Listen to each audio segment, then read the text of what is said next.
Hey, it's your boy Double T. You looking for some new merch to rock?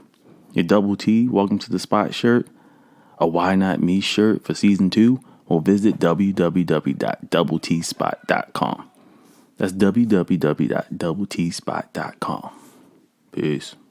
Welcome to the Spot, the podcast. Join your boy Double T as we discuss music, sports, entertainment, culture, and so much more. So sit back, relax, and welcome to the Spot.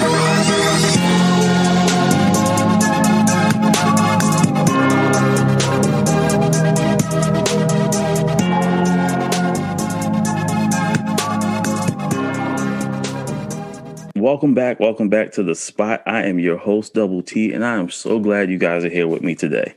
And today we got a special guest up in the house. Now, ever since I started the podcast, I've always wanted to do an interview with an author. And not only an author, but a romance author. And she's also a fellow podcaster, and we'll get into that. But today, let's give it up for my special guest, Charmyra E. Fleming, better known as, I hope I didn't say your name wrong, better known as Mai.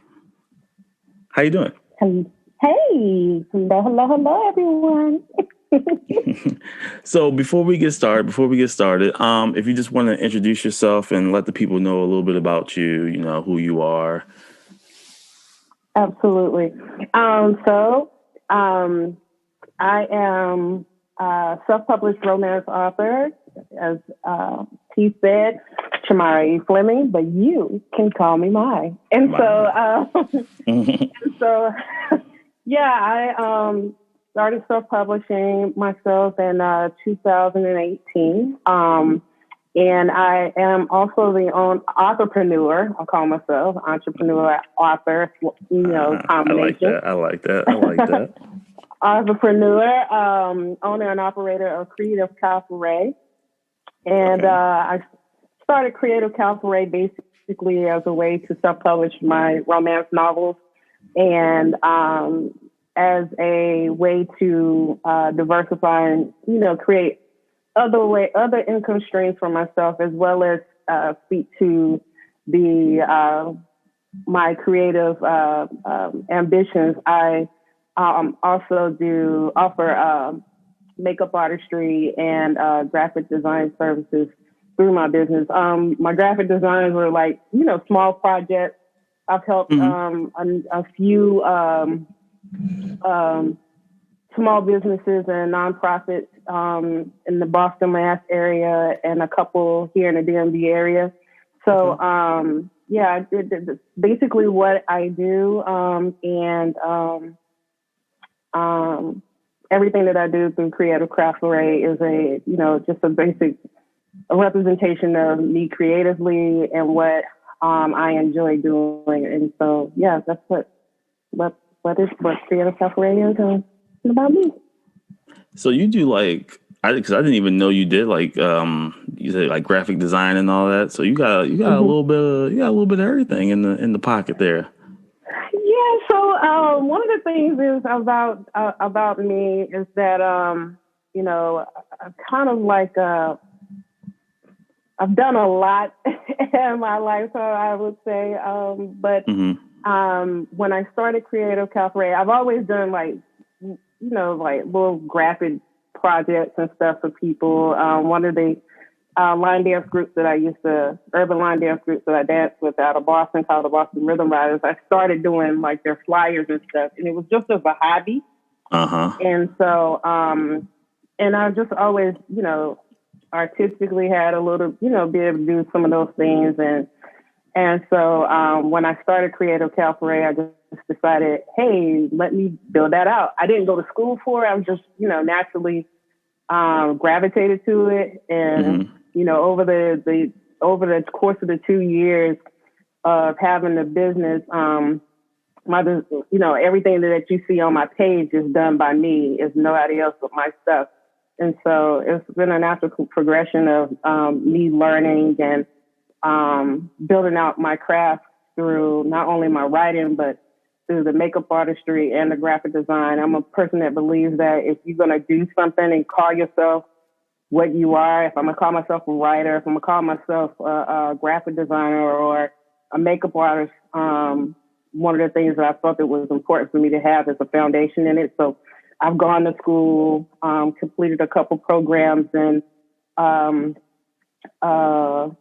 here in the Maryland area, I did 2 programs in makeup artistry, and I'm currently doing a graphic design course, basically a continuing education certificate course.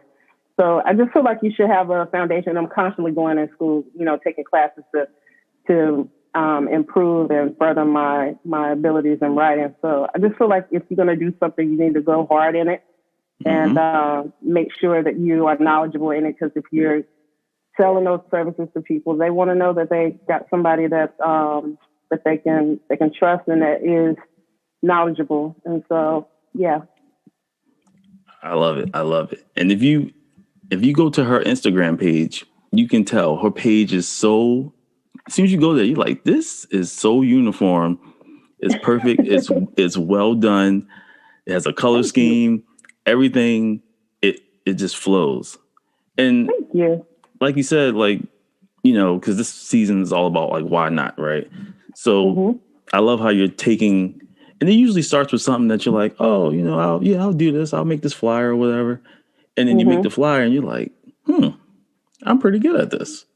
And Yeah. you're like, well, let me do a little more. And then actually let me learn something about it. And that's how it starts. Yep. That's basically how it snowballed into me doing it. And then, people would, Mike, would you mind doing a flyer for this? And I was like, oh yeah, sure. And at first I was just doing them for free. And then eventually when I started Creative Calfuray, I decided, hey, let me really find out what I need to do as a graphic designer. I need to have a creative brief. I need to, because I also have my MBA. So, so I do have a foundation in business, and, it was important to me to make sure that, that everything from a business perspective, that it made sense. And so, everything that I do is with intention and with purpose. And I don't do anything that's really outside of, those lanes. So if it's something creative that I'm doing, yes, I stick within that realm. But yeah, it snowballed from me just doing little, mini projects here and there. And, from there, people, word of mouth, would you mind doing this for this organization? And, oh, sure. Or would you do this for, some graphics for my business down here? There's a cousin that I have that has a business here. I've done a couple, projects for her. And so it's just, things like that.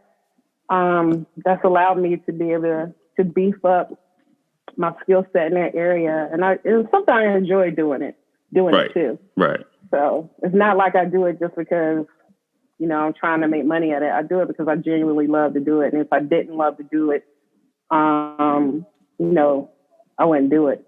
Exactly. It's so much easier to do something that you love, no matter what it is. Because I agree. When you ain't feeling something, you trying to exactly. It feels like it's a chore. It's a chore. Right. It's a chore. And if you're doing something within your passion, you don't want it to feel like a chore. You want it to feel like it's, just innate to you, just within you to put it out into the ether, Right.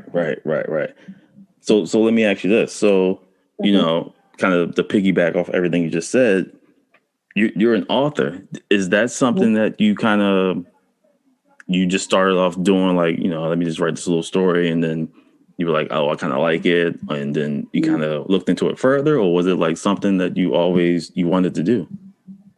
Actually, writing has always been something that I've done. I've been writing since I was very young. If I had to pinpoint a time frame, I would probably say it was middle school, journaling in middle school. And then writing poetry in high school. I always would write my poetry in high school was always about somebody I was crushing on, a guy that I was crushing on. And so, of course. Right. And so naturally it just progressed from there. But yeah, writing, I've always had a gift for words. I always credit my grandmother because she always had a gift for words too. Okay. And she would write like little notes and little poems and things like that. And so I kind of feel like I always said I kind of feel like I'm carrying the torch from her because she's no longer with us. But I always said I'm carrying the torch for her because it was something that she and I connected on and used to share when she was alive. And so, yeah, I just always enjoyed writing. I always have a notebook with me, taking notes and writing things down. I've written stuff on like hair packets, you know, get my weave and I have little extra pieces of paper for some idea come up. Oh, let me write that down. So yeah, but yeah, writing is probably as natural to me as breathing and eating. Right. I see. And you probably, because I feel like some people like, oh, I write, but they're typing in their phone or they're like typing on their iPad or computer. But when you say you're writing, you're like putting pen to paper, right? Yes, it feels more organic to me to write my things down by hand. I very seldom type things on my phone unless I just don't have a pen and paper near me. Right. I'm constantly writing in notebooks. It's something about putting that pen to the paper that just kind of, it just feels more legit, you know?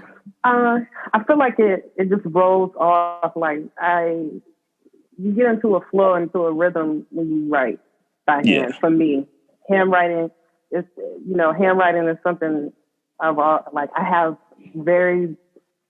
been told that I have beautiful handwriting, and my signature is a certain way, and I just feel like writing for me, handwriting to me is feel like a lost art. Like I still write letters by hand to people because I feel like you speak more from the heart that way. You do. My heart and my heart comes through when I write by hand. I agree. It is a lost art. It's like it's almost like just like conversations in general. People just text or they just talk on Instagram or whatever. Like nobody talks anymore. It's just like I feel like that's the same way with writing. Like a lot of people don't write. Right. And so, I mean, it's something that's sacred to me. I will always start like ideas and stuff on pen to paper first before I move to my actual computer and start typing things out. Right. Now, so you do romance novels, correct? Yes. So yes, that is my genre. That's your genre. So why did you choose romance? Is that something that you just kind of, it's easy for you to write about, or? I love the idea of love. I love, romance. I love, the nuances of relationships and people falling in love and the journey to finding love. To be quite honest, I'm a person that believes that, of course, we all know that love doesn't have a straight path. There's always these peaks and valleys that people go through to either find love, to maintain it, and to keep it. And I just think it's beautiful, a beautiful journey to see people, even if they don't end up together ultimately, the journey of them figuring out whether or not they should be together. And is what I like to write about. I like to write about stories that are realistic, that people can relate to, that people can sink their teeth into. And I think it's important because there's so many different, it's a lot of stuff out there that's like not really great writing, trash, I mean, honestly, to be quite honest, it's like, trashy writing. And I write in such a way that it allows you to feel like you're falling in love. I try to stimulate every sense of the reader's senses as they're reading. And so, and I don't like writing, even though my stuff can, get spicy. I don't like my love scenes. I don't like them to be vulgar. I like them to be, written in a way that people can use their imaginations to see to figure out what happens. Like I'll tell you, but like, it's not going to make you feel like, oh my God, that's just too much. I've had people say that I enjoyed it. So look, hold on. Let me ask you this. Yeah. I can't think of his name. It's right there. Zane. Remember the Zane books? Yeah. So you know how I enjoyed those books. I've never personally read one, but from what I remember, a lot of like, as I thrusted upon, her loins, stuff like that. I write in that way. Yeah, I write okay. But it's not like written, because there are things that I've read that is, and when I read it, I'm just like, really, you could have made me, it didn't have to be so crass. You know what I'm saying? Right. Like I feel like you can say things and describe things without being to the point where it's not even imaginative. You know what I'm saying? Like, you didn't even use your imagination to allow the person to really journey within, go on a journey with you to describe a love scene. You know what I'm saying? Like, I feel like you need to make that person's imagination work. Right, like, right. It's easy for you to say that someone was, talk about someone's body parts and things like that. But it's another thing when you can describe that part and relate it to like a lake or different pieces of scenery or things that they may not even, a person may not even think to relate that to that. One thing to another, but you took them on a journey with that without even having to be vulgar with it. Right. So when they're reading it, they're like almost kind of closing their eyes and just imagining, like, I put you right there in the scene. You put me right there in the scene. And I think the cool way about that is, like, I could read it and it could be something, I see it this way, and somebody else could read it and they see it this way, but it's still the same. You still getting the same, the meat out of it. So that's correct. That's dope. I like that. I like that. Because I've, some of them books, I've seen passages and I'm like, whoa. Yeah. And so, like, for me, I like to write about the things I like to read. And I like to read stuff that's written, in a classy, and I'm a Scorpio, and I can, Scorpios can be freaky deaky, and I like to get into that, but I just like to take you on the journey to get there. Right. I got you. So it's like a little, almost like a poetic foreplay kind of thing. Yes. Yeah. You got it. Yeah, that's a nice way to put it. A poetic foreplay that kind of just, yeah. That's I like flows. that. Yeah, it flows. It flows, And after you read it, you probably like, whoa, like, man, I just kind of went somewhere for like 5 minutes. Exactly. I'm telling you, like, to listen to some of the people that have read my books and come back and tell me what they thought, and to hear their reaction to it, I'm just like, dang, I didn't know. Like, I knew what I felt when I wrote it, but oh my God. Right. Oh, you felt that. Yeah, like, I'm glad you felt that, because that's what I was going for. Right. So you do the whole romance thing. Now, with your stories, is it like some of them like from personal experiences? Is it from like, stuff you just come up with, or maybe, stuff you've heard of happen, something you've seen on TV? Like, how do you get, like, when you sit down and you're like, all right, yeah, how do you get your inspirations? So a lot of my inspiration just comes from things that I've seen. Like my second book I wrote after listening. I was listening to Tony Braxton's Sex and Cigarettes album, and I was just finishing up the. It is. And I literally was just finishing up the first book. To be quite honest, the first book was written as an inspiration, was inspired by Prince, because I'm a huge Prince fan. I did see you were a huge Prince fan. Huh? I said I did see that you were a huge Prince fan. Yes, I'm a huge Prince fan. And I wrote the first novel as a tribute to him. And a lot of the if you're a Prince fan, you'll see the references to him. But if you're not, it won't take away from the story. I always say that. Right. But I wrote that story as basically the characters are like, you know how they always said that Prince had like the androgynous side of him, the feminine side of him. I wrote the characters to be manifestations of him. So a female manifestation of him and the male manifestation of him. Gotcha. And so, but then all of there's a lot of different references, like their names. Violet, for instance, was, as I was writing it, I had a lot of things, coincidental things that happened as I was writing it. It was written right after he had passed.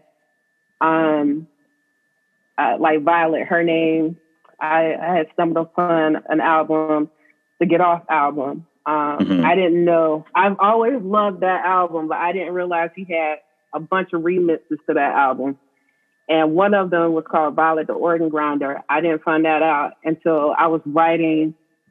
I had written maybe like 5 or 6 chapters of the book, and I stumbled across that particular album.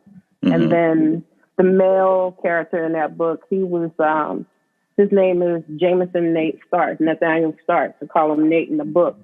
Well, Jamie Starr was Prince's alias whenever he would write or produce for other artists of his. So that's how I came up with Jameson Starks. And then it was like a nod to Jamie Starr. And then Nathaniel Nate was in the last couple lines of Sign of the Times. He says, let's get together, have a baby. We'll call him Nate. And so that's how I came up with the nickname for Nate.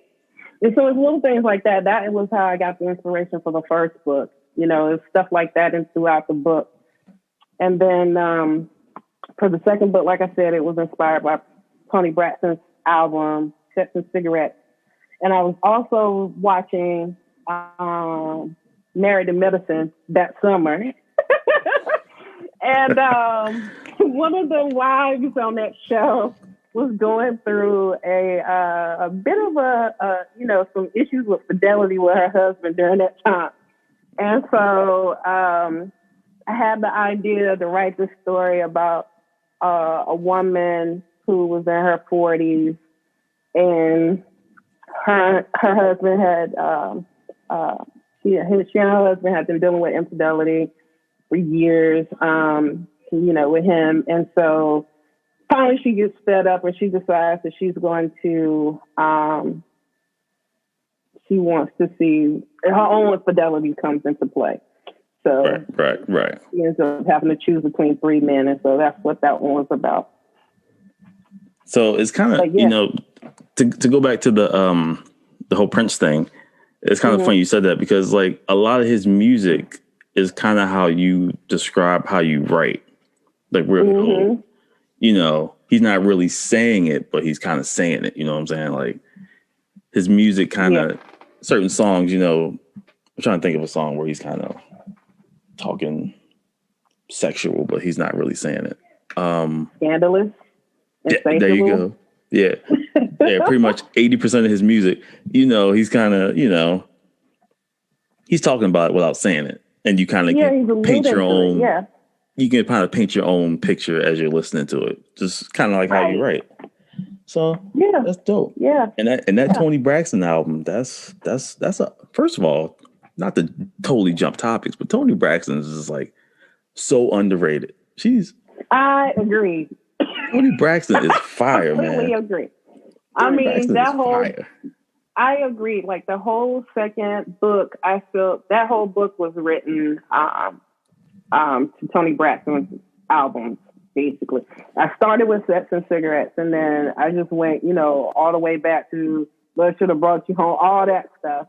Yeah, And I feel like, I always find, or I have to have just one song. Now, with the first book, I wrote to all 39 of Prince's albums because I have all of them except for one. So I wrote to all of those albums. Like I even created a Spotify playlist, all that stuff with everything that I used to write. But the Sex and Cigarettes, and I even have chapters named after with all songs that from what I wrote during that time. But anyway, with Tony, I always find like this one song that allows me to just flow. I just get into a rhythm and just flow, and I can just pour out all, like 2 or 3 chapters or more. And with her, I always find like that one. Actually, I just finished up my 3rd book, and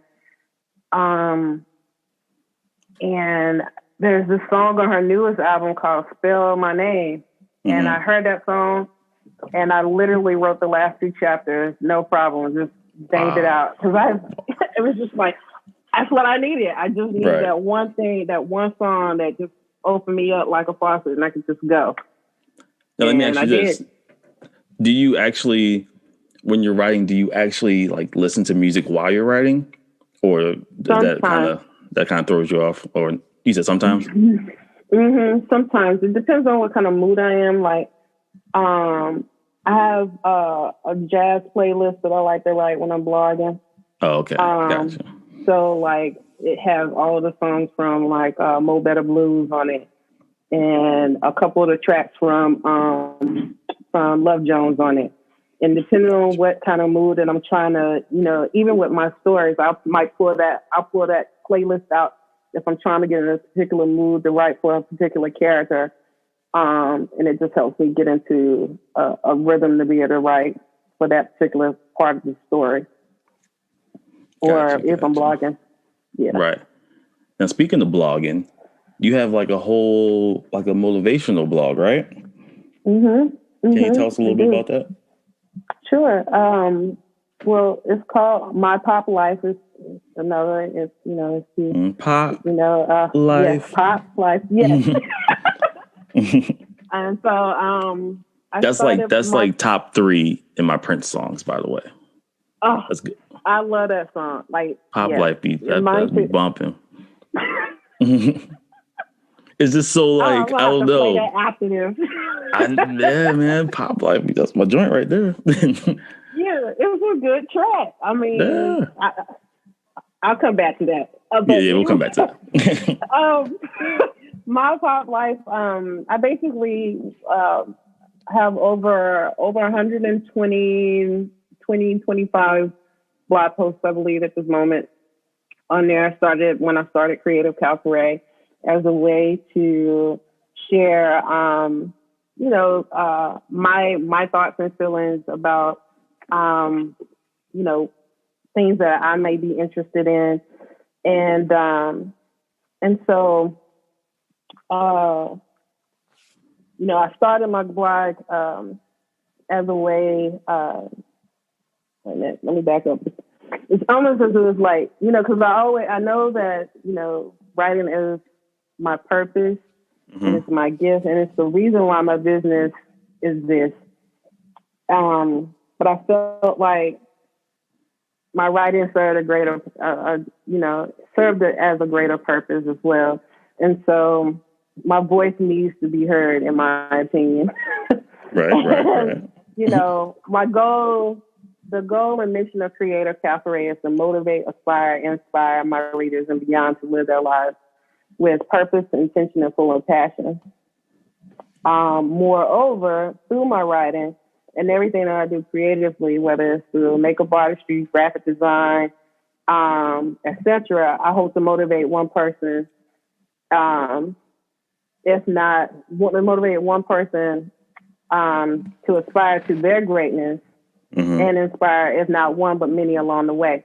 So through my blog, this is where I'm able to touch the hearts and minds of those, the masses, so to speak, Yeah. And so, like I said before, as a writer, writing is what is natural to me, is what I'm here to do. I do it, just like I eat and drink every day. And I'm literally writing something every day. And so my blog is where I get to share my thoughts and feelings with the world. And I talk about everything. I may be going through something, an issue, or I give advice, or, share something motivational and inspirational every week. And sometimes I share stuff about, makeup. I've done blogs about makeup, done blogs about, things that's happening with creative Calfuray. It just depends. But yeah, I love writing. I love blogging. So that's why I have it. And it probably, and not only does it, it's great to have motivation and, for people, because, it's a lot of negativity in the world right now. So we can all use some extra motivation. And then on top of that, it probably, I would imagine it keeps you sharp, because you don't write books every day, I would imagine. Exactly. But, it keeps you writing, it keeps you going, it keeps your brain fresh. It keeps you, absolutely. Keeps that pen. Yeah, because as a writer, that's part, you have to, if you lose it, you have to write. Yeah. And so, it keeps me on my toes, keeps me on point.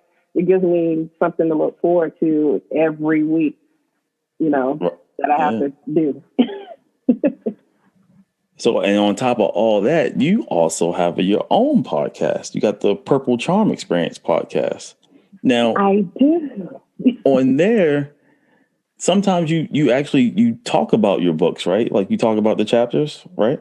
I do. Recently, I was sharing a chapter from each, from the first book. I was doing a chapter from the first book. I think I did about 6 or 7 chapters. And I tried to pick the chapters that was kind of important, mostly important to me, where I shared information about, or fun facts about what I was feeling when I wrote that particular chapter, why I wrote that particular chapter. I kind of I would read like an excerpt and then tell listeners about, tell people about the fun facts about that particular chapter. And it was really cool to go back and think about, some of the things I was feeling, and some of the topics that I was trying to touch on. Like there's a couple chapters where I was, touching on domestic abuse and domestic violence in a way, because or verbal abuse, because one of the characters was dealing with that. Another character, and loss and grief in another chapter, and pursuing your passions. That was the overall theme of the book. It's basically, not be afraid of pursuing your passion. And when you come into, when you figure out what your purpose is in life, being able to align with that and finding someone who has found a similar, on a similar path with you, that has also figured out what their purpose is in life, and falling in love with that person. Right.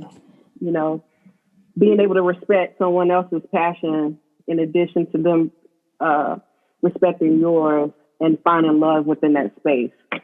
I think that was probably some of the things that's throughout that book. Yeah, that's really dope. I like that. I like that. It makes me think about, you ever, how they used to have the DVDs, and like they'll have the regular movie, and then they'll have like the movie with like the director's commentary.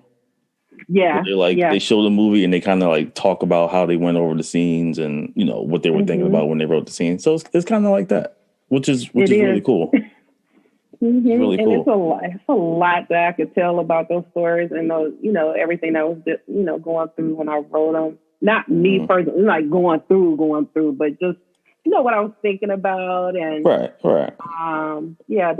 the atmosphere, what I was trying to create. And so, yeah, but, back to what you really asked me about the podcast, the format is basically me, sharing, information about what's going on with me and Creative Calfuray, how I got started with Creative Calfuray, some of the important things that you should do as an entrepreneur, like what, I share some of my wins, like getting trademarked this year, last year, and Nice.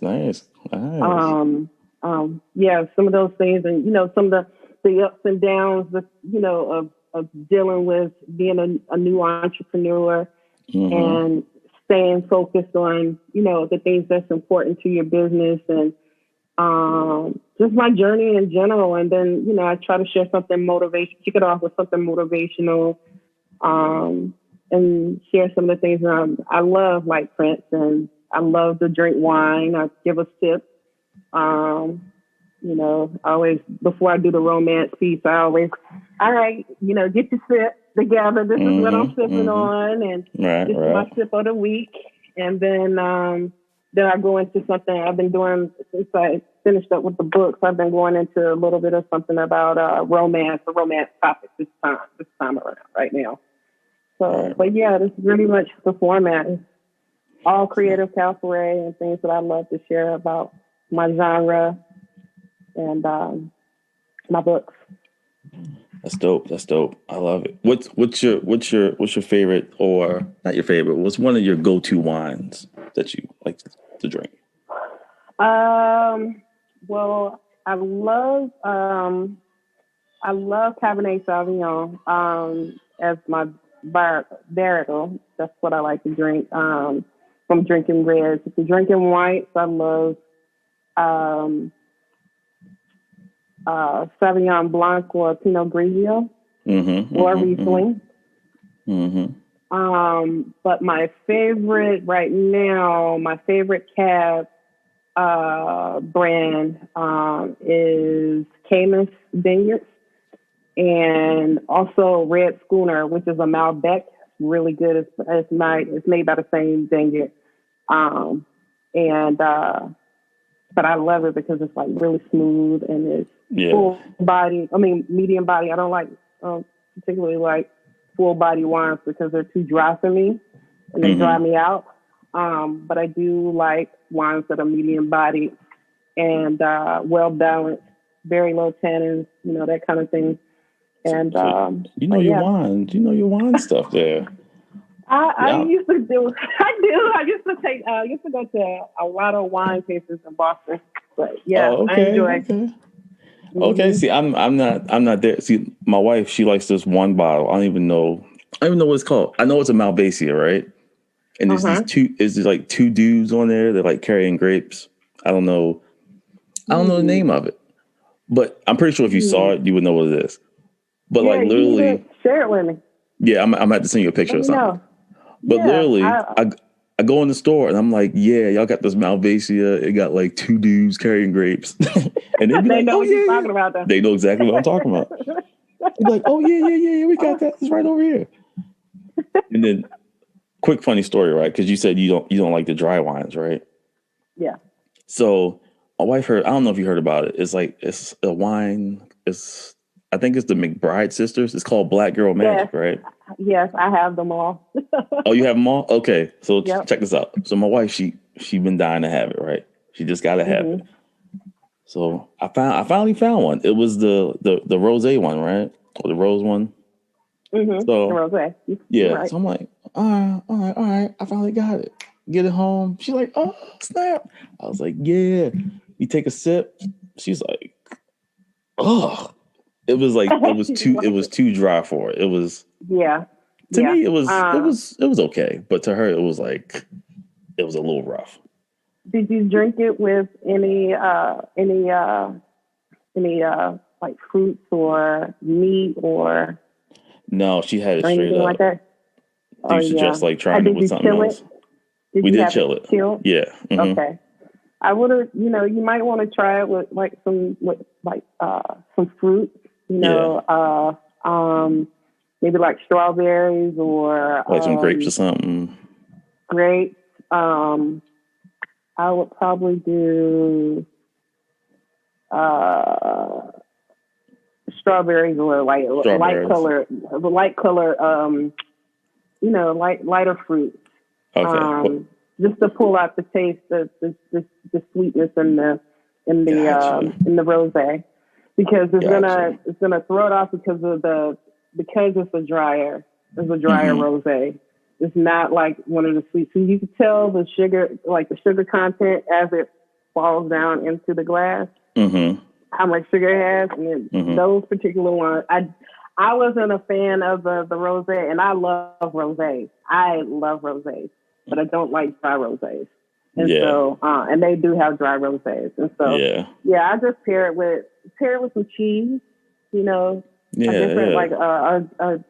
charcuterie, if you can get a charcuterie tray that has like, cheeses and, different types of fruits and stuff, and just eat it along with your sipping. It'll change the flavor and the taste of the wine, because sometimes what you're eating will actually balance out how the wine tastes.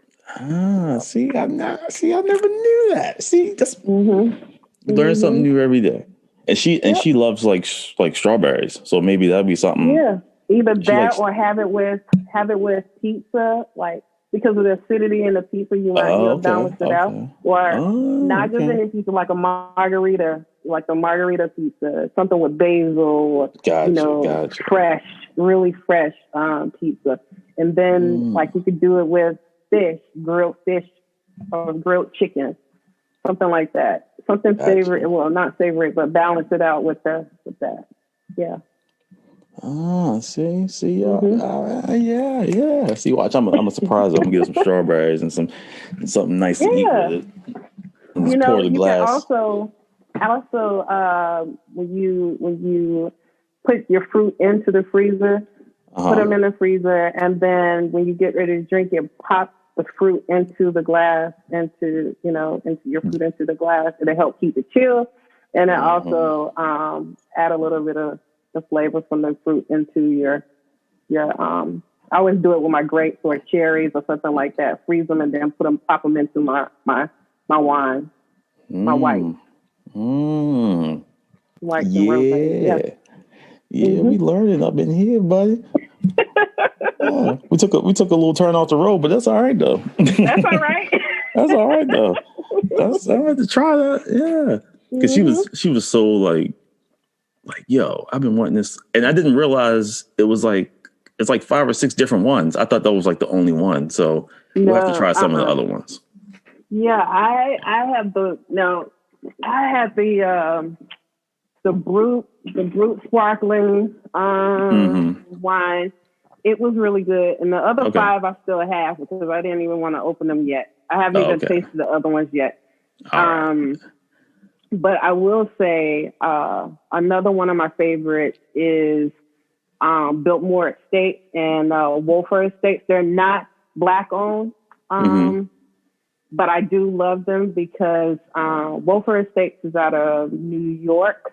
They're on the tip of New York, and they have a really good summer wine called Summer in a Bottle. If you can get that, it's really good. And then Biltmore Estates is one of my favorites, just because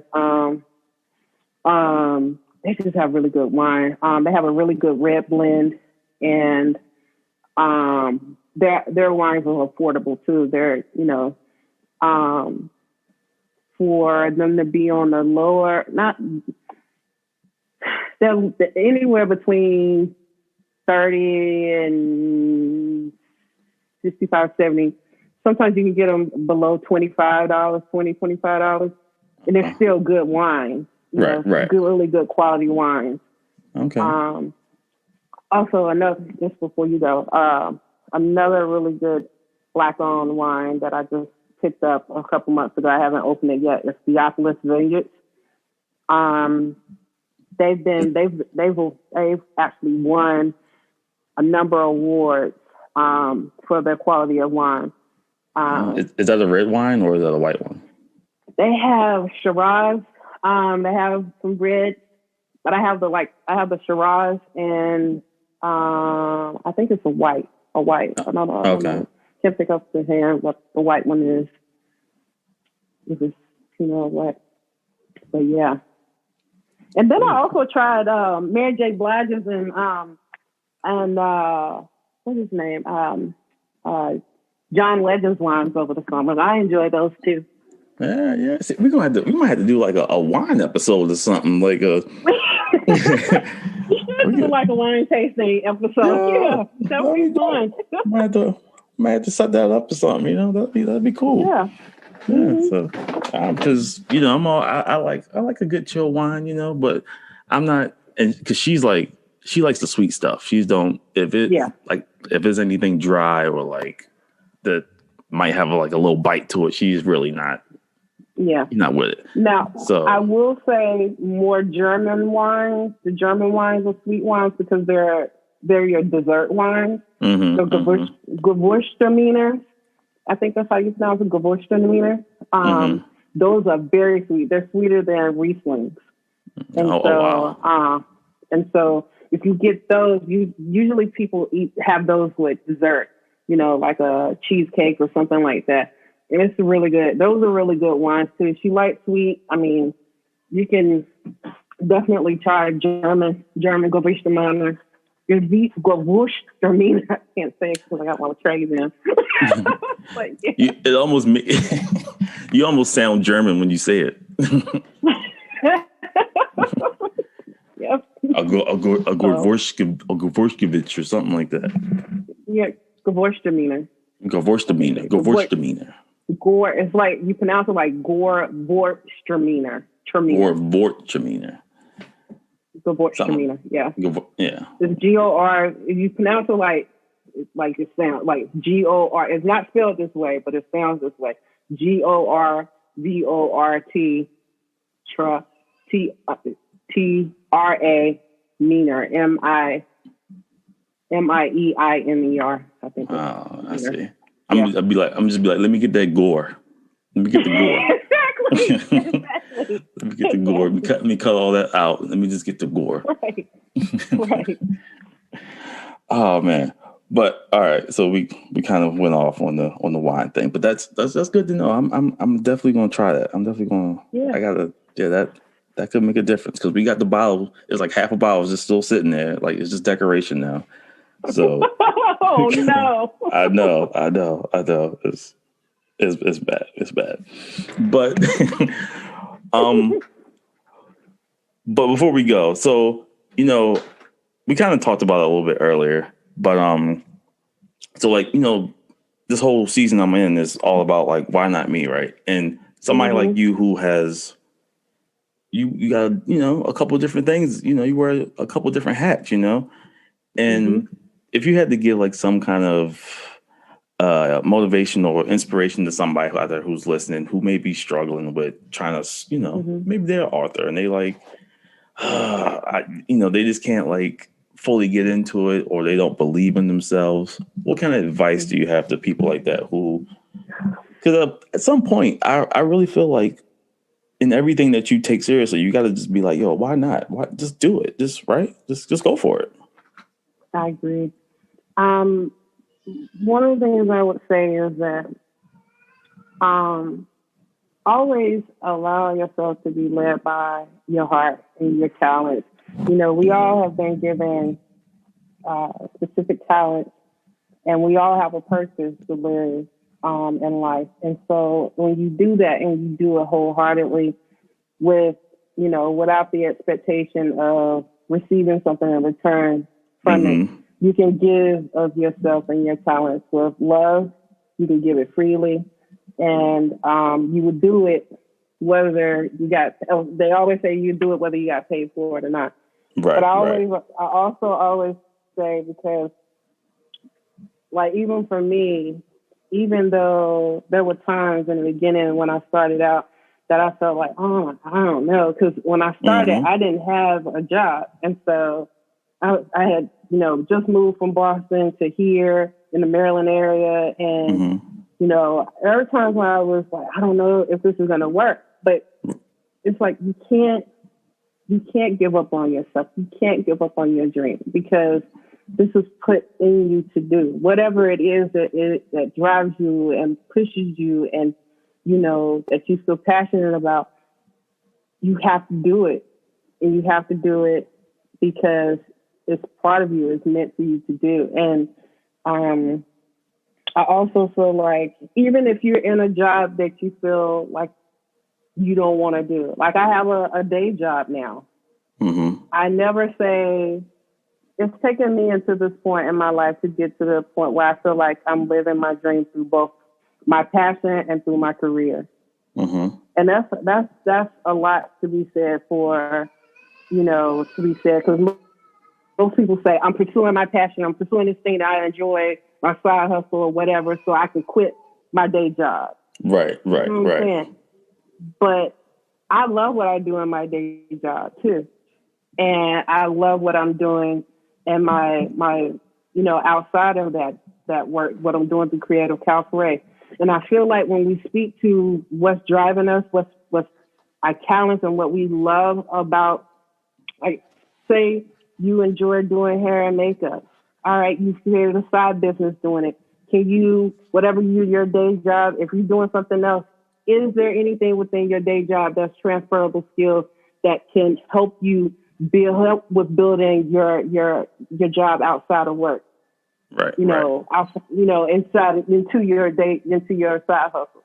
So, like, what I feel like what I do in Creative Calfuray, there are things that I'm able to bring into, you know, my main job, like the graphic design stuff, the creativity. I can bring all those skills into what I do in my other work as a senior procurement, you know, associate, oversight associate. That's what I do in my day job. And these skills are transferable, but I feel like when you speak to what your talents are and you speak to your skill sets and you do the things that you're passionate about, whether it's your side hustle and the job that you work in as your primary, when you speak to both of those, you can live in both spaces and be happy in both spaces and satisfied in both spaces. And it doesn't feel like you're working at all. There have been jobs that I've worked in and I felt like, this is taxing. I feel like I'm working a job. I don't want to do this anymore. Right. But I feel like in the work that I'm doing now, in addition to what I'm doing through Creative Calfuray, I can do what I'm doing in my day job for as long as I need to until I can get Creative Calfuray up to where I want it to be. And I'm okay. And I enjoy what I'm doing. And it doesn't feel like I have to quit this right now because I can't take it. And that's what I want people to know, is that if there's something that you enjoy doing, go hard and pay for it.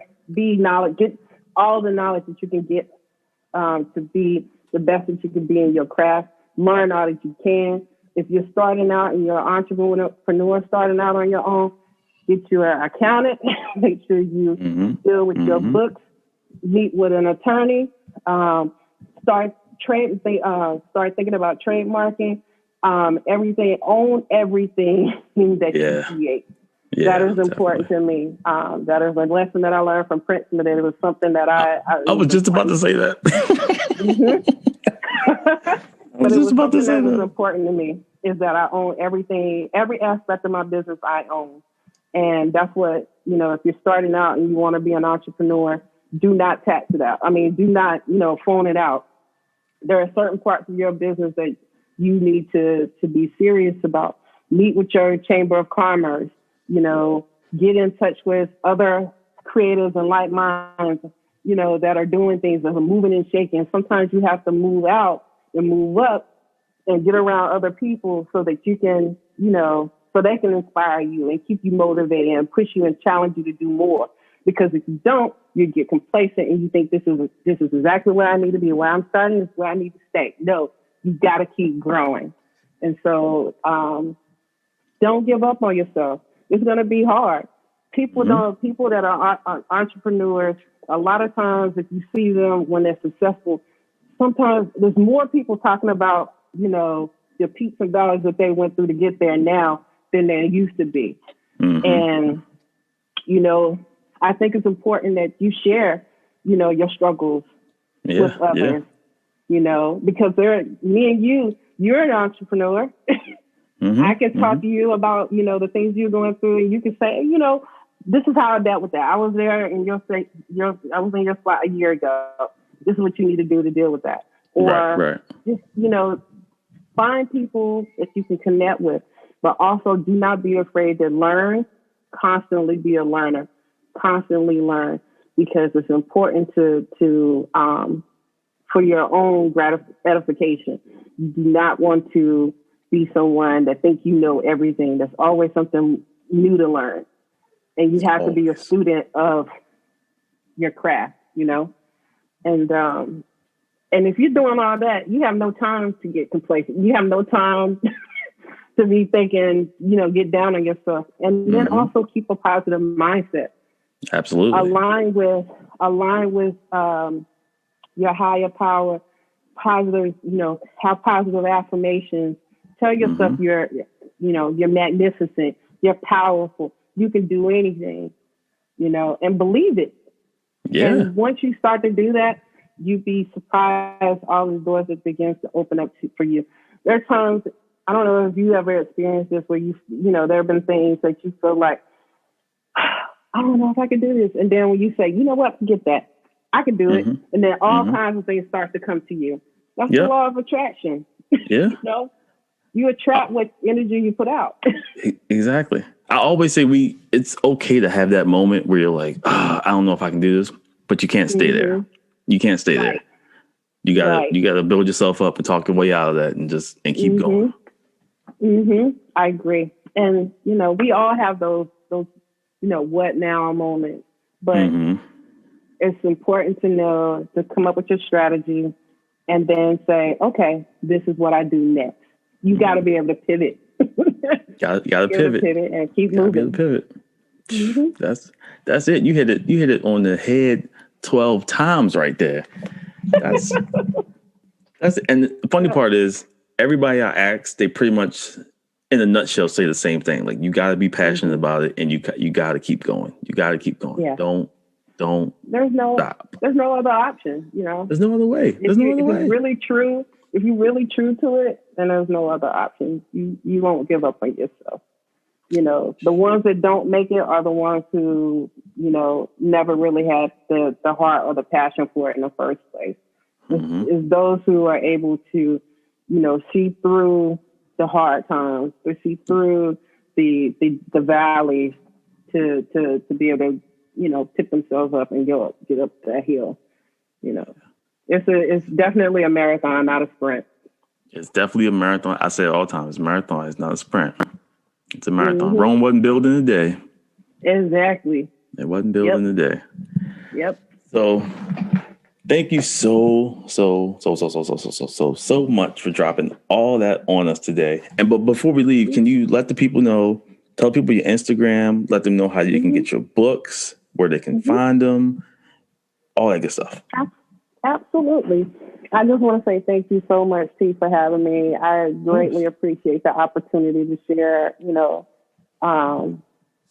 my what I'm doing.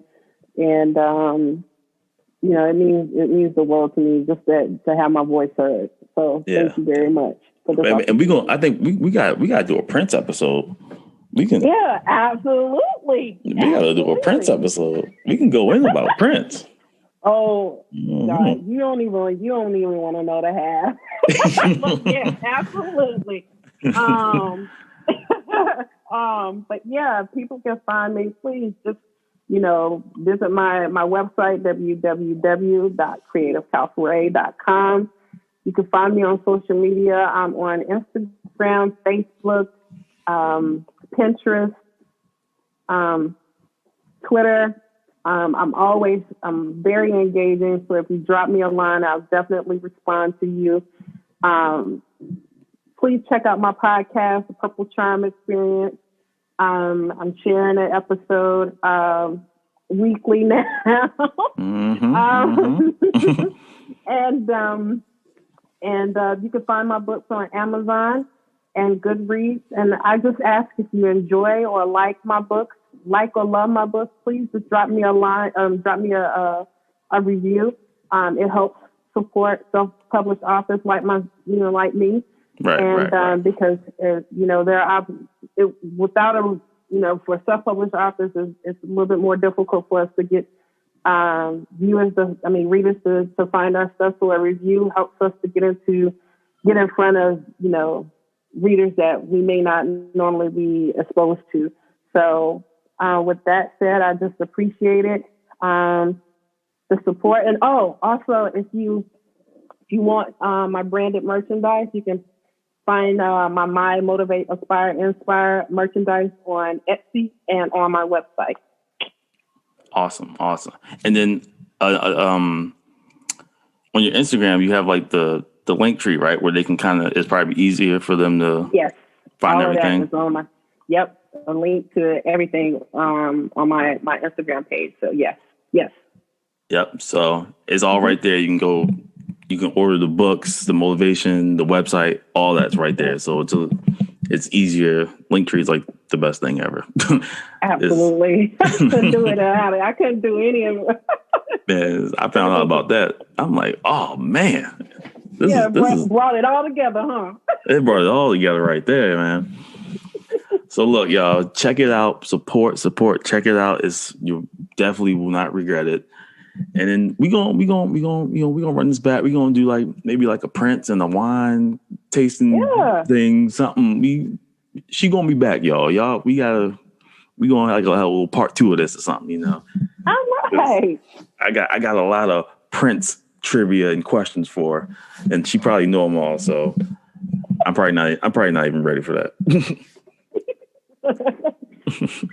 I'll be looking forward to that. we definitely gonna set that up.